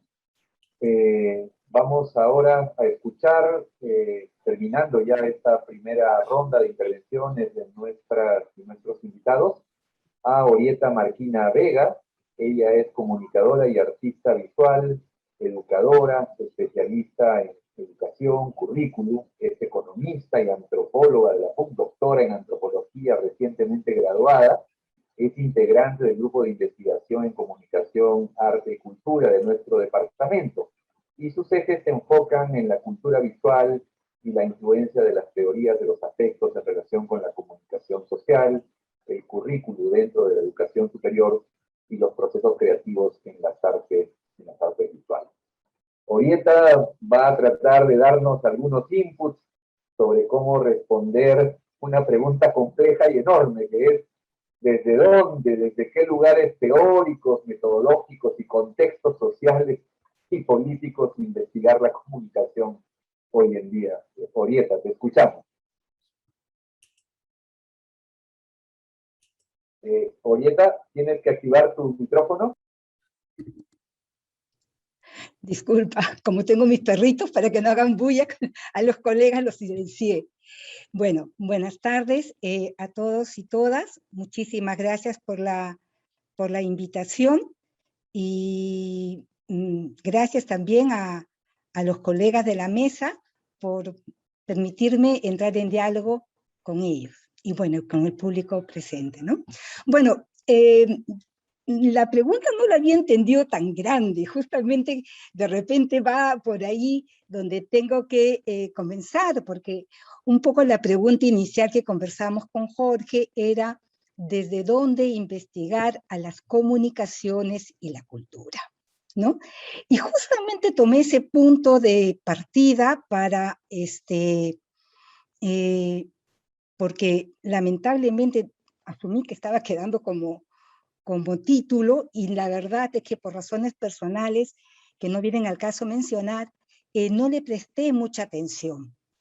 Y me alegra que ahora no sea ese título, porque una de las cosas que yo pensaba era que ese título podía llevar a error al plantear que lo cultural y lo comunicacional podían entenderse como dos procesos independientes uno del otro.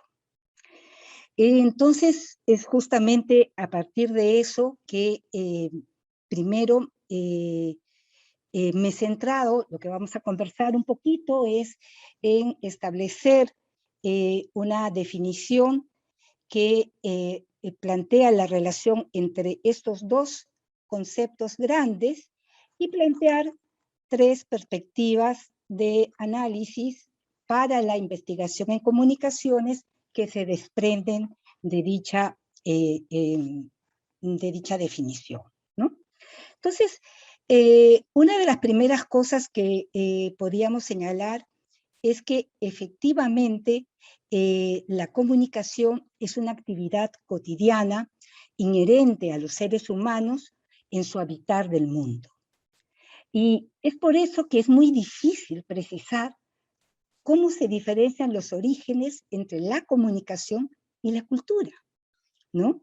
Para Cordero, por ejemplo, la comunicación es tan antigua como la vida en la sociedad.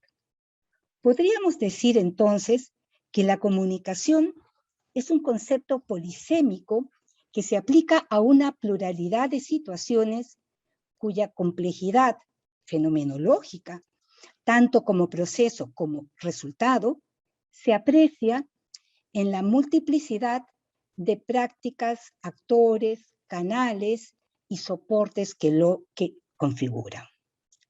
Según Cordero, la comunicación es el proceso humano, idealmente dialógico, en el cual los sujetos entran en contacto mediante la interacción de significados dentro de un devenir de permanente intercambio de los roles entre emisor y receptor, utilizando ya sea el cara a cara o las plataformas tecnológicas ya mencionadas. Desde esta perspectiva, entonces, la comunicación es un espacio de creación de sentido y un proceso resemantizador de lo social, por lo que su estudio debe darse siempre en relación con el contexto que le da lugar y la modifica. De allí que la comunicación no puede ni debe ser vista alejada de lo cultural. Y viceversa. Hoy en día que, tomando a García Canclini como referencia en su texto de La sociedad sin relato, lo cultural se configura y reconfigura a cada momento a partir de lo comunicacional. Es pues posible entender a la comunicación como un proceso sociocultural, intencional o no, que solo es posible de entenderse cuando uno entra en contacto con el otro. Implica un medio social en el que los sujetos compartan códigos que faciliten el intercambiar significados ya existentes o crear nuevos significados. Al respecto, Salva y Bustos plantean que la comunicación es un proceso que marca el proceso vital del ser humano, que lo constituye en sujeto tanto individual como colectivo. Es más, para Luna, la comunicación es una forma de interacción social en la que intervienen los sistemas cognitivos y axiológicos de los actores sociales participantes en ella, ¿no? Yo agregaría allí la parte del sistema afectivo, emocional y ético. Pero volviendo a Cordero, comparto su planteamiento de que la investigación en comunicaciones debe abordarse desde tres perspectivas, ¿no? Una primera, tanto como proceso humano fundamental, tanto como disciplina científica y finalmente como campo profesional. Entonces, es desde allí que yo quisiera plantear estos tres dimensiones, porque estas tres dimensiones me hacen pensar en tres ejes centrales de reflexión para orientar justamente la investigación en comunicaciones hoy en día, y que de alguna u otra manera han estado presentes en las presentaciones de mis colegas, ¿no? El primero, los sujetos y sus formas de pensar y sentir. Lo segundo, la sociedad, el contexto y sus mecanismos de control, inclusión, exclusión, e identificación y socialización. Y finalmente, creo que el tercero, que está asociado al campo profesional, finalmente nos pone el énfasis en lo visual como un espacio simbólico más utilizado dentro del ecosistema comunicativo en el que vivimos. Como proceso humano fundamental, la comunicación apunta, o la investigación en la comunicación apuntaría a estudiar la naturaleza sociocultural intrínseca de la comunicación. Desde lo social, esta afecta las significaciones y las interacciones dentro del mundo social en el que ocurre, pero simultáneamente se ve afectada por ellos. Se genera así un continuum en el que la vida social, la comunicación y la cultura se producen y afectan mutuamente. Lo cultural aporta a los procesos de interpretación, resemantización y construcción de significante que solo son posibles gracias a códigos culturales compartidos. Quiero aquí traer a colación el concepto de cultura que Linares, Rivero y Moras señalan, y cito textualmente: la cultura es un ámbito de producción, circulación y consumo de significaciones que se expresa en prácticas concretas, acciones directas y conscientemente actuadas, condicionadas por estructuras mentales determinadas que también organizan el lenguaje, el juicio y los gustos. Me encantó esta definición porque en realidad alude a esta congruencia, a esta cercanía y a esta dificultad de definir y diferenciar a lo comunicacional fuera de lo cultural y lo cultural fuera de lo comunicacional. Desde esta perspectiva, la comunicación evidencia los entramados culturales que traen los sujetos y que se traducen en su capacidad de decodificar, de establecer hábitos y formas de hacer, valores, sentimientos, preferencias y otros, ¿no? De allí que el carácter cultural de la comunicación pone el foco en tanto que pone el foco en el sujeto, en tanto que contribuye a estructurar usos, costumbres, gustos, prejuicios, afectos, desafectos que se expresan dentro de los procesos comunicativos. Este aspecto me parece fundamental dentro de nuestra sociedad actual, porque, para citar un ejemplo que se ha dado antes en Bolsonaro, hay también unos estudios que se han dado en España y en Ecuador, pero en el caso del Perú fue nuevo, y fue el uso del WhatsApp como una plataforma para el intento de afectar la intención de voto de los votantes, de los electores en estas elecciones, ¿no? Es realmente usar o conocer bien cómo es que los electores utilizan el WhatsApp y se sienten más cómodos, más protegidos, en donde esas discusiones donde se podrían dar los puntos medios, que creo que Tere señalaba que solamente las redes facilitaban la polarización, fue utilizado en estas elecciones tan polarizadas que tuvimos nosotros. Pero justamente abordar la comunicación como un proceso humano fundamental, estudiar el sujeto, nos lleva a tratar de, o a la necesidad de también investigar a la comunicación como disciplina científica. Y allí Salva y Bustos definen a la comunicación social como el campo en el que los procesos comunicativos se entrecruzan, mantienen y simultáneamente transforman el espacio de lo social, ¿no? Es justamente a partir de lo planteado por los estudios culturales británicos, especialmente desde el punto de vista desde el aporte de Hall, que justamente el concepto de cultura fue más allá de la simple práctica social o la suma descriptiva de hábitos y costumbres, y puso en relieve cómo aquello en común que está implícito en todas las prácticas sociales y que es la suma de sus interrelaciones, ¿no?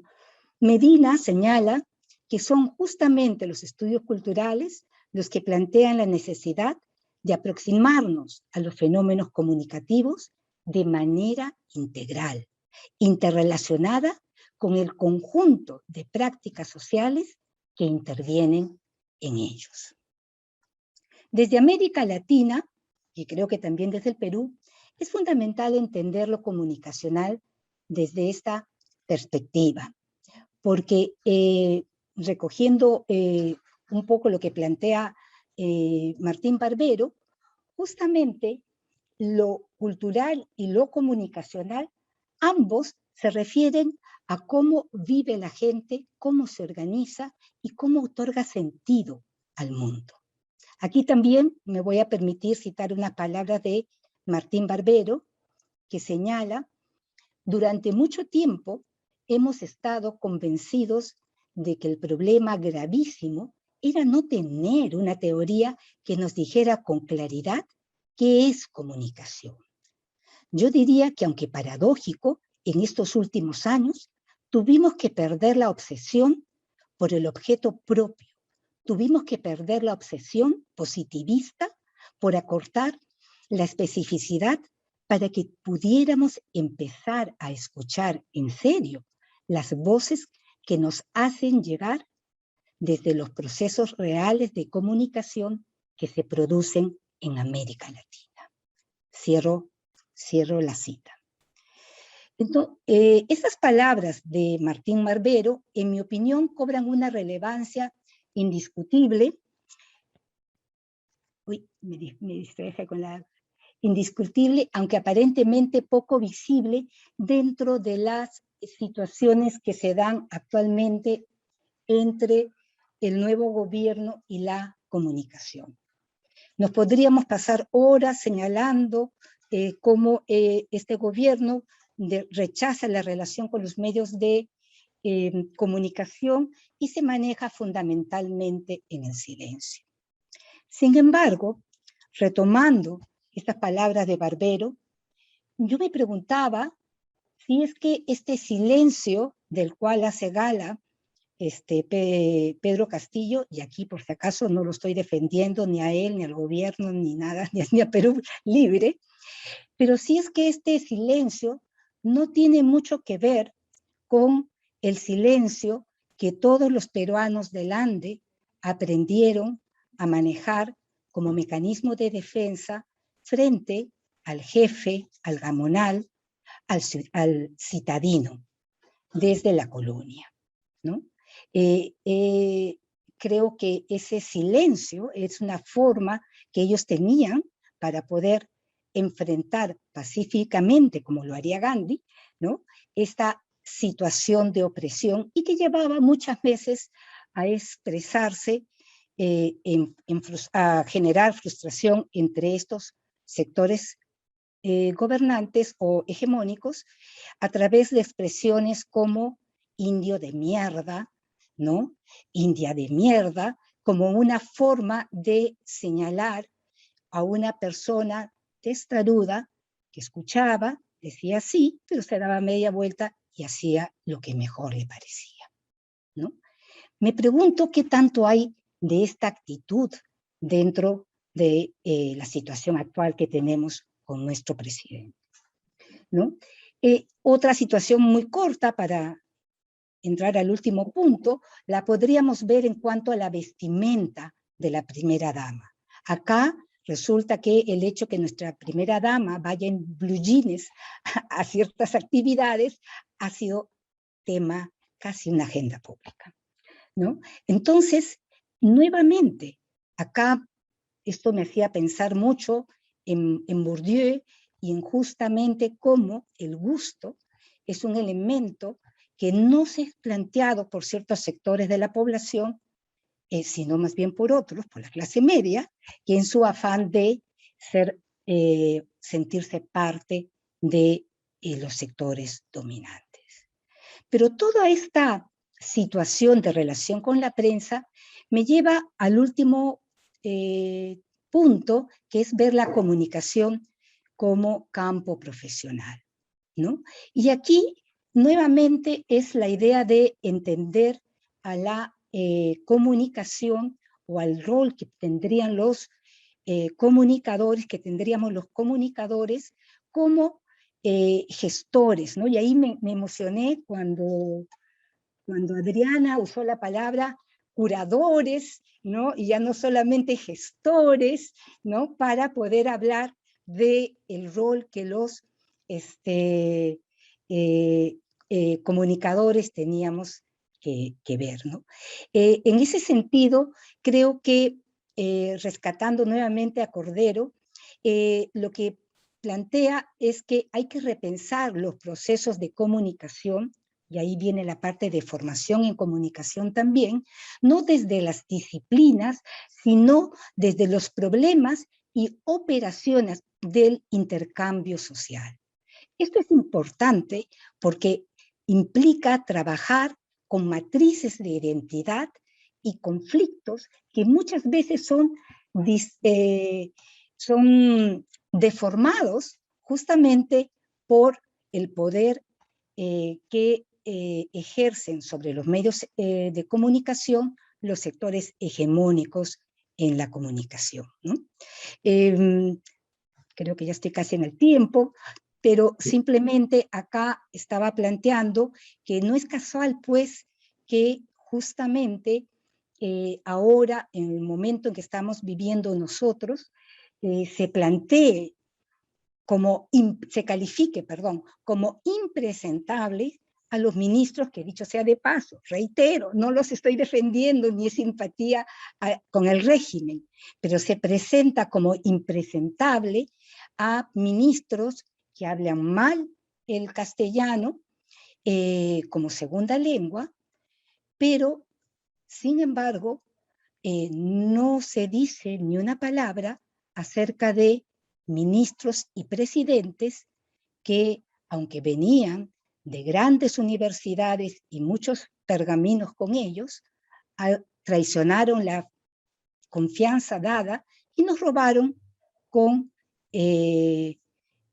todas las acciones de corrupción que hemos sufrido. Esto de acá, el clasificar como impresentable a esta gente que no sabe muy bien desenvolverse en público y no calificar de impresentables a estos corruptos o corruptores, implica meternos en una matriz de manera sutil, que bueno, la corrupción es más presentable que la falta de facilidad para hablar en público, ¿no? Entonces, nada más, hasta aquí quisiera dejar mi presentación y muchísimas gracias. Muchas gracias, Orieta, por tu participación. Bueno, estamos ya avanzando bastante rápido en la hora. Yo voy a remitirme solamente a leer algunos de los comentarios y preguntas que han puesto participantes en esta sesión. El problema de los algoritmos en las comunicaciones actuales. Nos gobiernan los algoritmos. Estos salen especialmente de grupos económicos a escala global o local. ¿Qué opinan de la comunicación política que bombardea permanentemente de manera negativa a los oponentes? Hay una negatividad en esas formas de comunicación política. Esto lo dice Lorena, lo anterior lo ha dicho Luis Coahuila, Lorenzo Díaz, perdón. La segunda participación, Juan Gargurevich nos dice: ¿las nuevas investigaciones y hallazgos afectan o deben afectar los planes de estudios en comunicación, o quizás simplemente los pulverizan, ¿no? Y Giovanni Venegas dice: buenas tardes, para Sandro Macasi, en relación a la agenda de investigación en comunicación política que ha planteado, está ausente el gobierno electrónico, la transparencia y la información, la generación de valor público en ese sentido, ¿no? Y yo agregaré, para dar paso a la segunda ronda de participaciones, si con todas estas reflexiones tan interesantes, esta agenda no solo de investigación, sino cómo repercute los cambios, las continuidades en la enseñanza, en nuestra formación, que están preparadas nuestras universidades de América Latina, ¿no? Hay 3 colegas de la PUC aquí, Eduardo, Orieta y Sandro. Está Teresa Quiroz, que es de la Universidad de Lima y que ha sido presidenta de FELAPAC por varios años, y está Adriana, que conoce muy bien, por supuesto, el campo de la universidad en el Río de la Plata, ¿no? Argentina, digamos que es el medio donde ella principalmente ha trabajado. Entonces, bueno, vamos con la segunda ronda de intervenciones. Yo diría pues unos 4 a 5 minutos cada uno, cada una. Les pido respetar esos tiempos para concluir a la hora prevista. Muchas gracias. Adriana, te escuchamos. Bueno, muchísimas gracias. Felicito a los colegas por las interesantes exposiciones y les agradezco algunas referencias que hicieron a la mía, que bueno, siempre uno abrir el panel tiene esas cuestiones. Yo creo que podemos hacer anticipar una conclusión en el sentido de que toda nuestra investigación está pensada con formatos, prácticas, procedimientos que van reñidos con las urgencias de estos tiempos. O sea, una de las cuestiones es que, por ejemplo, para acceder a fondos de investigación uno tiene que tener trayectoria, publicaciones, camino hecho, y da digamos, la paradoja en estos tiempos que esas personas con más trayectorias tienen una formación, unas lecturas, unos marcos teóricos que quizás no alcanzan a estos nuevos objetos. Y a la vez, aquellos que están familiarizados con estos nuevos objetos de estudio no tienen ese background suficiente para abordar una investigación en comunicación. Yo creo que ahí el desafío que tenemos todos es integrar, así como en un momento se había puesto de moda hablar de la multidisciplinariedad y de integrar distintas disciplinas al abordaje de un problema, creo que tenemos que armar equipos multietarios. Creo que es muy, muy importante contar en nuestros equipos de investigación con jóvenes que no solo nos solucionen muchos de los desafíos que tiene el abordaje de estas tecnologías, sino que además nos compartan sus preguntas. Ellos son usuarios de estas cuestiones, no los observan como muchos de nosotros. Porque uno de los riesgos que tenemos en las investigaciones es de explicar cosas que son obvias, ¿no? Ante nuestra sorpresa o nuestro descubrimiento de algunas cuestiones, sonamos un poco obvios para gente que vive estas cuestiones, ¿no?, con mucha más naturalidad. Por ejemplo, una de las cuestiones tiene que ver con la desinformación, que ha sido en estos últimos años el gran tema, y lo que pasa es que mucho de lo que nosotros llamamos desinformación son memes que tienen implícito que el que lo está compartiendo ya no cree en esa desinformación. Entonces, circula mucho la desinformación, pero en ese mismo hay implícito un pensamiento crítico que se suponía además que era lo que queríamos provocar en los jóvenes.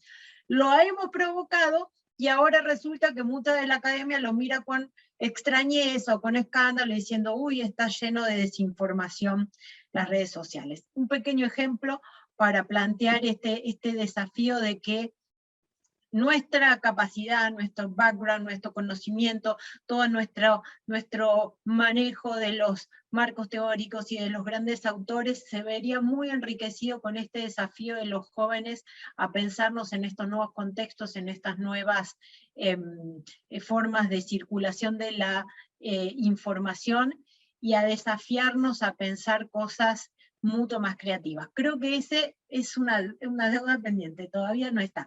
Y aprovecho esta breve intervención para despedirme, porque como había anticipado, me voy a quedar un ratito más escuchándolo, pero en algún momento me desconecto porque ya tengo que entrar en un programa de televisión. Muchísimas gracias.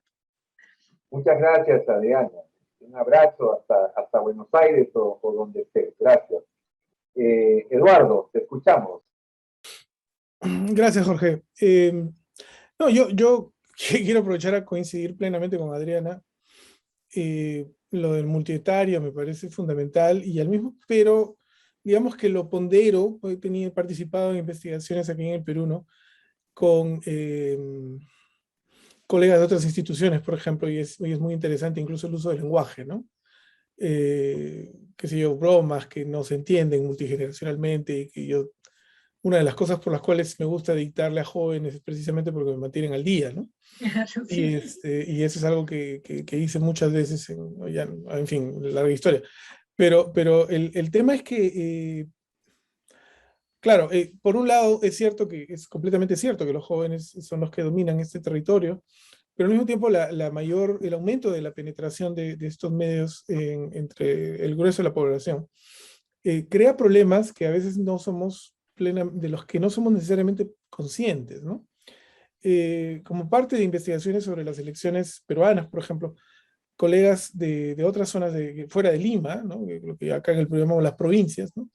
Nos comentaban el tipo de circulación de datos que había, ¿no? La circulación de información a través de cadenas de WhatsApp, etcétera, y un investigador en particular que estaba fascinado de una señora ya bastante mayor, quechua hablante, en Ayacucho, que había comprado su primer celular hacía unos 3 meses, y que estaba fascinada con todos los videos que explicaban la pandemia como una pues, conspiración global creada por los extraterrestres y asociada con los, ¿cómo se llama? Con los terraplanistas, etc. O sea, era un tejido espléndido de conexiones hecho por ella misma, ayudado por el algoritmo de YouTube, que de alguna manera se topó con cierta condescendencia de parte incluso del colega ayacuchano que nos contaba esto. Yo digo, yo jamás me había imaginado que esta señora iba a tener un teléfono, y mucho menos que había podido construir ella misma una explicación de la pandemia a partir de un montón de videos, ¿no? Entonces, eso de ahí es lo que estamos, o sea, y eso es lo es lo que quiero decir sobre todo lo que se ha mencionado acá, ¿no? El tema, y sobre las preguntas también, el tema es que no podemos pensar en un solo lado de la comunicación. O sea, no podemos pensar solo en lo digital, pero tampoco podemos pensar solo en lo masivo. No podemos pensar en lo nacional o en lo regional sin pensar en lo global. O sea, es un tejido interconectado de experiencias, de habilidades y sobre todo de sensibilidades que son muy distintas, ¿no? Eso que yo llamo la sensibilidad dramática que predomina en espacios como YouTube o como Facebook o Instagram, no es la misma sensibilidad con la que abordamos los medios masivos. Y a veces uno puede ver noticieros y creerles y al mismo tiempo ver memes, como mencionaba Adriana. Yo he trabajado el tema de memes o sea, por un tiempo estoy dedicado a ese tema, ¿no? Y efectivamente todo el mundo se ríe, pero al mismo tiempo, ¿no? Reflejan sensibilidades y percepciones de la realidad que no son necesariamente compatibles con la visión tradicional de lo que es una esfera pública, ¿no? Es como una superposición muy compleja que no necesariamente somos conscientes de la densidad y de la complejidad y sobre todo de la abundancia de esas conexiones a nivel de sociedades complejas como las nuestras. Entonces, eso de ahí es lo que nos obliga a repensar muchas cosas. Y yo sí creo que hay una urgencia a nivel también formativo, ¿no? De ser más flexibles en la noción de lo que son las profesiones, lo que son los objetos de estudio, los objetos profesionales, y mayor manejo. Sí, es curioso porque necesitamos manejar más la parte técnica de lo informático, y al mismo tiempo tenemos que tener una sensibilidad mucho más humanista para reconocer esta densidad de percepciones y sensibilidades. Es una mezcla bien difícil de lograr. Y al mismo tiempo es, creo yo, lo que en algunos sitios se busca. No sé qué tan fácil sea lograrlo en nuestros países por miles de razones que merecerían varios conversatorios más, pero que sin duda alguna, ¿no? Deberían ser un poco el norte que debería orientarnos como investigadores. Es decir, cómo logramos este cruce entre lo técnico, en cualquier dimensión, no solo en lo informático, y la percepción más sensible a lo social, cultural, ¿no? Desde esa percepción blanda, ¿no? Las redes blandas que existen en nuestra sociedad versus las redes duras son otra metáfora importante ahí, ¿no? O sea, cómo se difunde información a través de estas redes creadas por comunidades de práctica, por meros cruces de intereses, etc. Bueno, no sigo porque quiero escuchar a mis colegas también, sin duda, como todo el auditorio, pero quería ir por ahí, y disculpe si no respondí ninguna pregunta, pero quería ir en esa dirección. Gracias. Muchas gracias, Eduardo. Teresa, ¿te escuchamos? Sí, muchas gracias. Tan interesante las dos intervenciones anteriores. Coincido con ustedes. Añadiría que el tema de la subjetividad es un tema que atraviesa totalmente hoy día la investigación, pero no solo la investigación en el campo de las humanidades o de las ciencias sociales. En mi experiencia como directora del Instituto de Investigación, trabajo mucho con los ingenieros, ¿no?, de sistemas industriales y otros, y ahí en los proyectos de investigación, este es un asunto que está presente y al no tener ellos todas las herramientas, recurren a profesionales de otros ámbitos, ¿no? Entonces yo creo que esto es un tema que está convulsionando y es muy importante. Quería añadir 3 cositas muy pequeñas. Yo dije en algún momento que la educomunicación tenía que repensarse, o la educación y medios. Y digo que tiene que repensarse en el sentido siguiente, ¿no? Que lo más importante ya no es el análisis de los contenidos, sino es más bien el ejercicio de la ciudadanía o el ejercicio de la participación. Eso es lo que me parece esencial. En las escuelas eso es lo que hay que promover, ¿no? Relacionado con 2 cosas, con investigar y con la realidad. Los niños mirando la realidad, entendiendo la realidad y utilizando la lectura y la escritura para la comprensión de esa realidad, ¿no? Eso es algunas anotaciones bien chiquititas. Y eso tiene que ver también con el cambio en los programas de estudio, que alguien lo ha preguntado. Yo diría que nosotros tenemos que definir en nuestras facultades, en nuestras carreras, lo que es,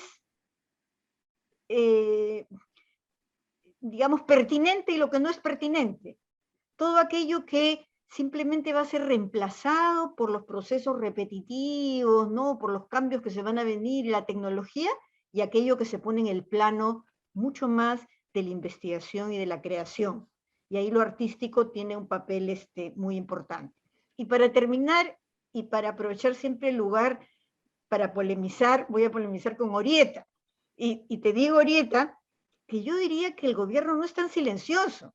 Tal vez el señor Castillo es bastante silencioso y está en este silencio que requiere para evitar las grandes rupturas, pero que los políticos han decidido utilizar el Twitter como el canal para la expresión.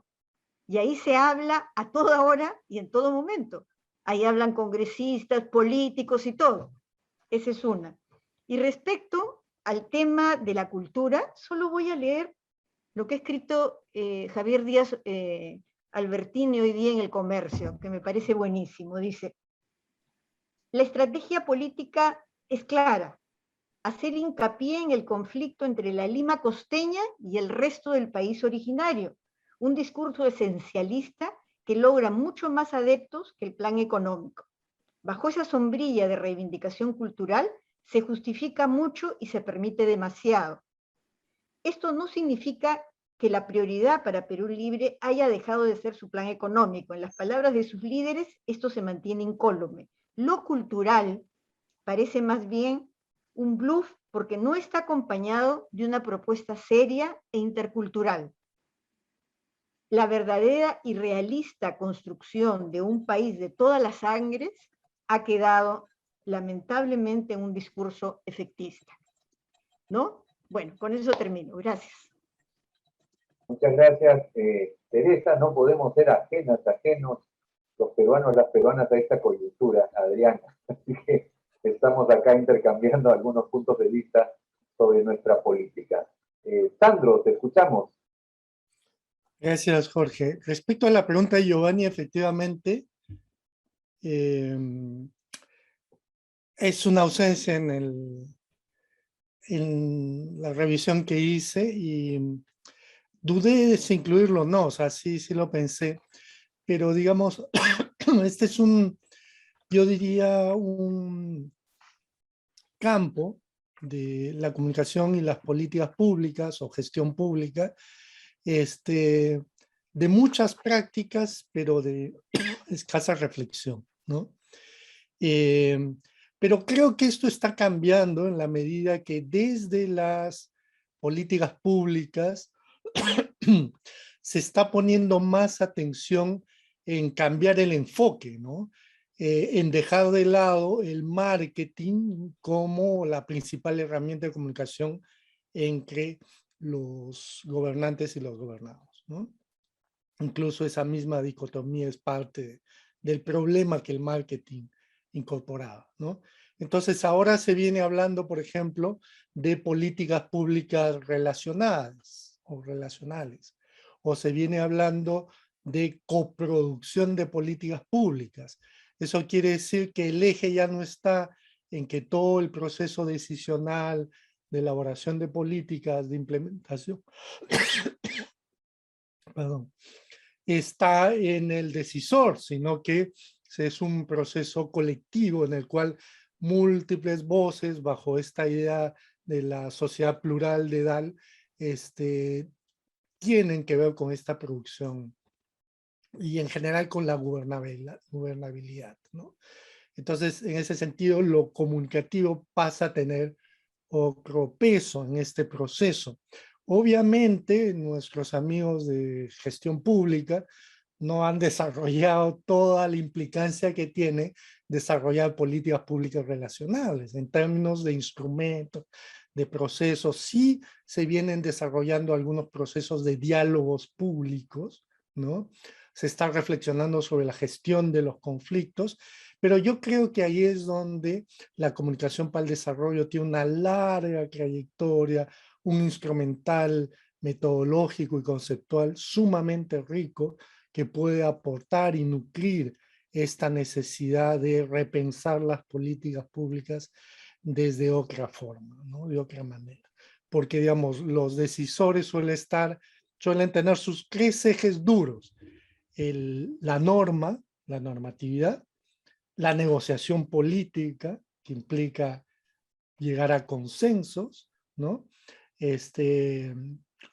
O a diseños, y en tercer lugar, la administración en el sentido más laxo, más estricto del término, ¿no?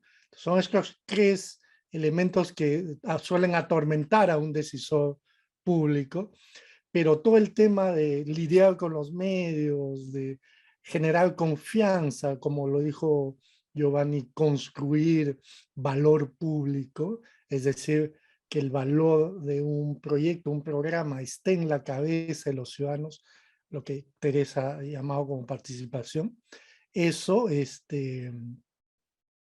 todavía no tienen los instrumentos, y ahí es donde los comunicadores tenemos que ganarnos un espacio. Y respecto a la pregunta sobre los planes de estudio, creo que efectivamente hace tiempo que es necesario repensar, especialmente en las escuelas de periodismo o las secciones que tienen periodismo.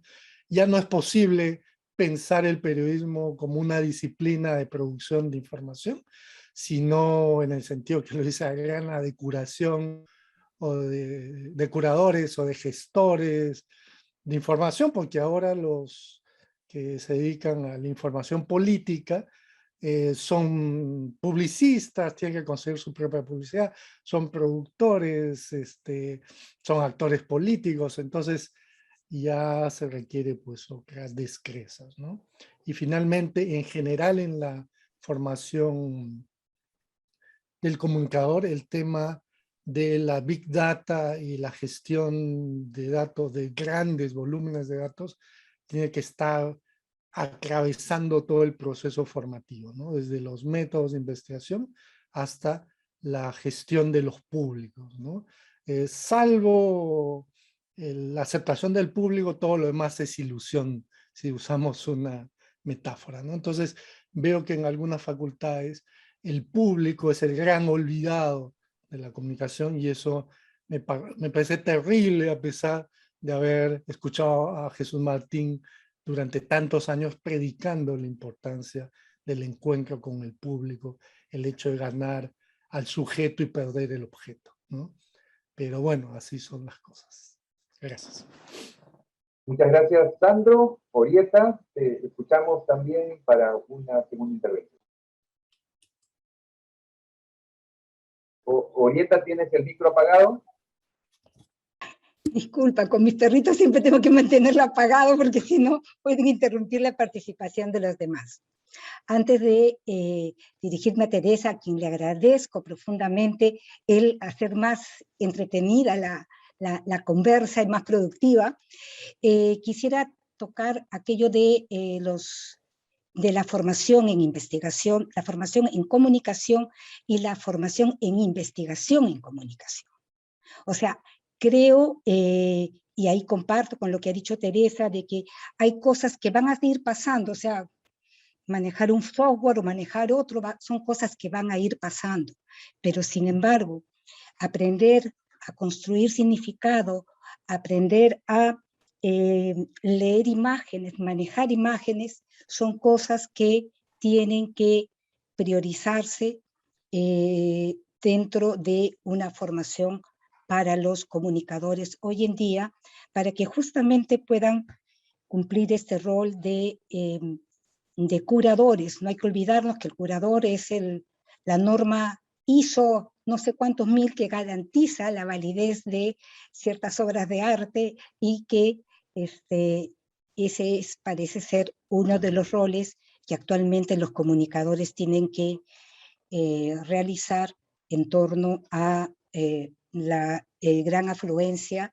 de mensajes que hay. Muchas gracias a nuestras expositoras, expositores, a Adriana, Teresa, Orieta, a Sandro y a Eduardo por su participación, y muchas gracias a todas las personas que nos han acompañado en esta reunión muy interesante. Van a seguirse dando actividades en el marco del encuentro anual de investigación, organizadas o facilitadas por el departamento. Están todas invitadas, pueden enterarse a través de la página web, el Facebook, en fin, de todo lo que estamos desarrollando. Muchas gracias a todos ustedes, muy buenas tardes, cuídense mucho. Gracias. Gracias a todos, gusto de verlos. Gracias.